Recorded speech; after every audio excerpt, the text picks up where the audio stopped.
Hey everybody, your pal Donnie Dow here. Today I'm on Evansville's east side in the Indian Woods subdivision. Thank you, lawnmower. Very helpful.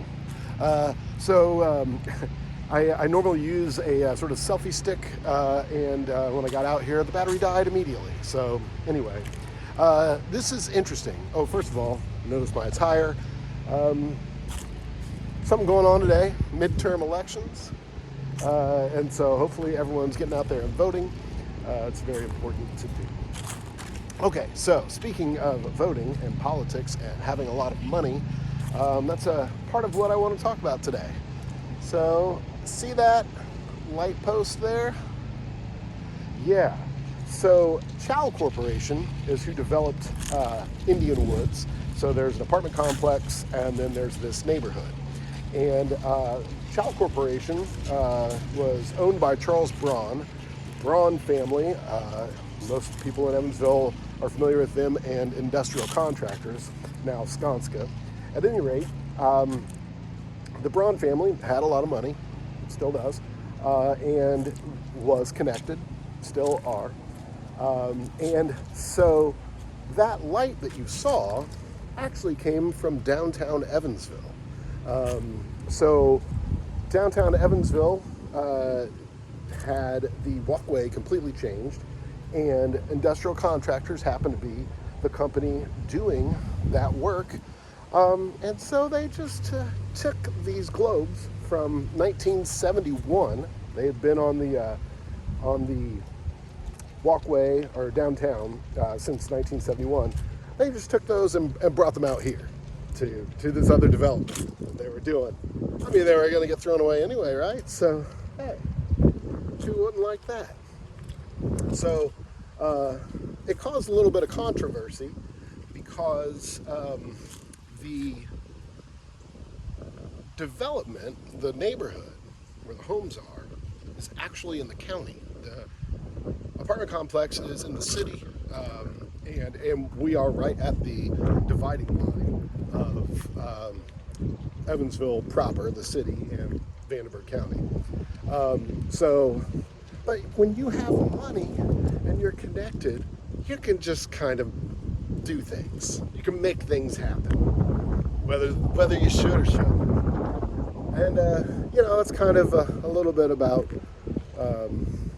a little bit of the reason why I wore this fun blazer on midterm election day is, to remind everyone that if you have a lot of money, politicians at the federal level will listen to you. And if you don't, they won't. They really, really don't care. Now, I still think you should vote. I vote every time. I've never missed one opportunity to vote in any election. And hopefully for the foreseeable future, that will continue. But at any rate, I have no delusions about the effect of my voice. It's hoping that other like-minded people will come together and vote like me, and then maybe I'll see part of what I would like to see. Anyway, so here's some other interesting things about this neighborhood. These small trees here are not the trees, but in addition to these globe lights, they had to take down a bunch of trees to do the walkway improvements. So those trees ended up here too. I just think that's great. And a lot of the advertising for this neighborhood, and the apartments for that matter, talked about how quiet it was out here and how you were privately nestled in the woods, etc.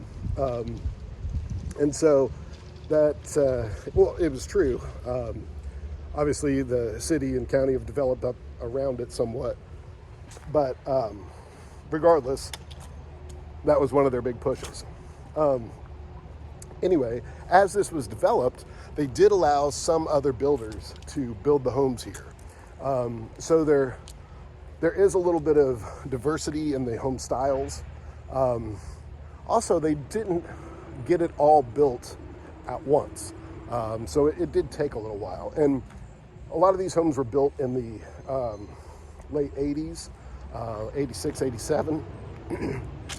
You may recall there was a big stock market crash in 1987 that was engineered. At any rate, So that hampered some development. Rising mortgage interest rates, which we can all relate to now, hampered some development. But here's something that I think is really interesting. This house coming up is very much an 80s house. Look at this. Wait till you see it. Oh yeah, it's coming. Again, sorry for the shakiness. I need to charge my old battery. Okay, look at that. Look. That is 80s. I actually love it. I think it's really cool. It's somewhat modern, somewhat traditional, a little bit of an identity crisis, but it's still a really cool house. Now, right next door, so that house was built in like 86 or 87, I can't remember.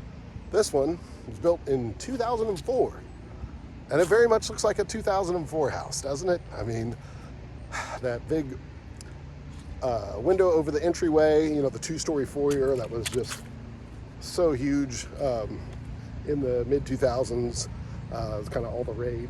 So, at any rate, I find this all very fascinating. Oh, look, here's another one of downtown Evansville's globes. What else can I say? I've said it all. Like I said, hope you guys are out voting today, making your voices heard, etc. Don't really care, you know, where you fall on things. I mean, I would if we were sitting down and having a conversation, but, you know, just do your civic duty, make sure you vote. And if you need any help with any real estate in Southern Indiana, contact me. You'll see the difference is done. Thanks. See ya.